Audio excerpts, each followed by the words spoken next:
Que a graça e a paz de Cristo seja conosco, conectados com a palavra. Ouvir ou escutar? Qual a grande diferença? Bem, ouvir é um processo mecânico referente ao sentido da audição.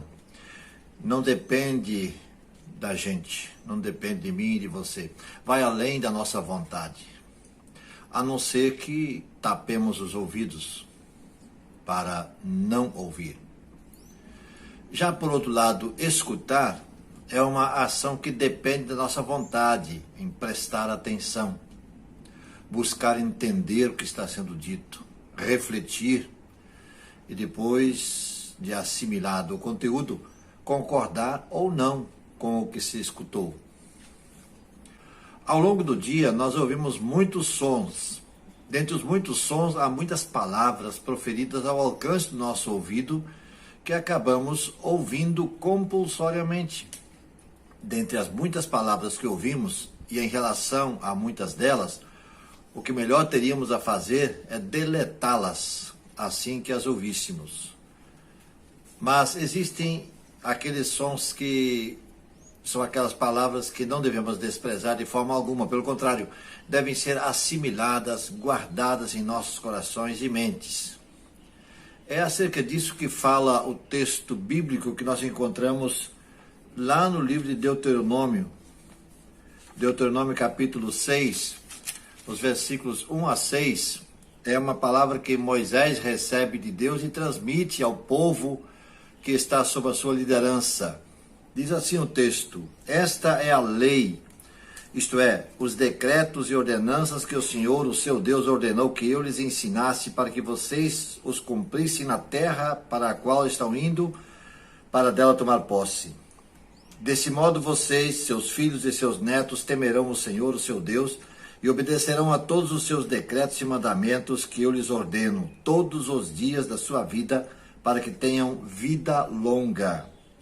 Ouça e obedeça, ó Israel, assim tudo lhe irá bem e você será muito bom, muito numeroso numa terra onde manam leite e mel, como lhes prometeu o Senhor, Deus de seus antepassados. Ouça, ó Israel, o Senhor, o nosso Deus, é o único Senhor.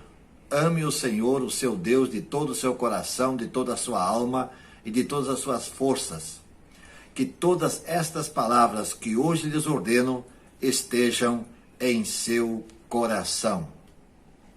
Ele continua depois ainda dizendo: ensine-as com persistência a seus filhos, converse sobre elas quando estiver sentado em casa, quando estiver andando pelo caminho, quando se deitar e quando se levantar, amarre-os como sinal dos braços e prenda-os na testa, escreva-os nos batentes das portas de sua casa e dos seus portões. Eu acabo lendo até o versículo 9, quando o propósito era só ler até o versículo 6, que diz assim, termina dizendo assim: que estas palavras que hoje lhes ordeno estejam em seu coração. Então esse texto nos mostra duas situações, as duas situações que nós estamos tratando aqui hoje: ouvir e escutar. Tomar conhecimento e colocar em prática. Ouvir a palavra é algo profundo. É estar familiarizado com a palavra, é ter a palavra interiorizada em nosso ser. E o texto prossegue, portanto, mostrando que o cristão não deve ter a palavra somente no coração, e sim deve moldar a sua vida de acordo com o ensino dessa mesma palavra. A palavra de Deus deve dirigir nossas relações, deve nos ajudar a viver de forma madura com os elevados princípios que nós encontramos nas Escrituras. Muitos há que ouvem a palavra de Deus, mas não a escutam. No célebre sermão do monte proferido pelo Senhor Jesus, há uma preciosa lição a destacar referente a esse assunto. O último ponto do referido sermão, o mestre começa dizendo assim: portanto, aquele que ouve estas minhas palavras e as põe em prática. Mateus 7, 24. Portanto, aquele que ouve estas minhas palavras e as põe em prática. Ouvir e escutar. Então, ouça, guarde, ensine, e pratique a palavra de Deus. Que Deus nos abençoe. Vamos orar?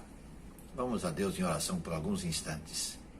Senhor nosso Deus, obrigado porque um dia nós ouvimos a Tua palavra. E obrigado porque nós a entendemos e estamos procurando colocá-la em prática. Que nós possamos ser, ó Deus, por Ti ajudados a fazer isso com muito mais eficiência, mais e mais. Amém e amém.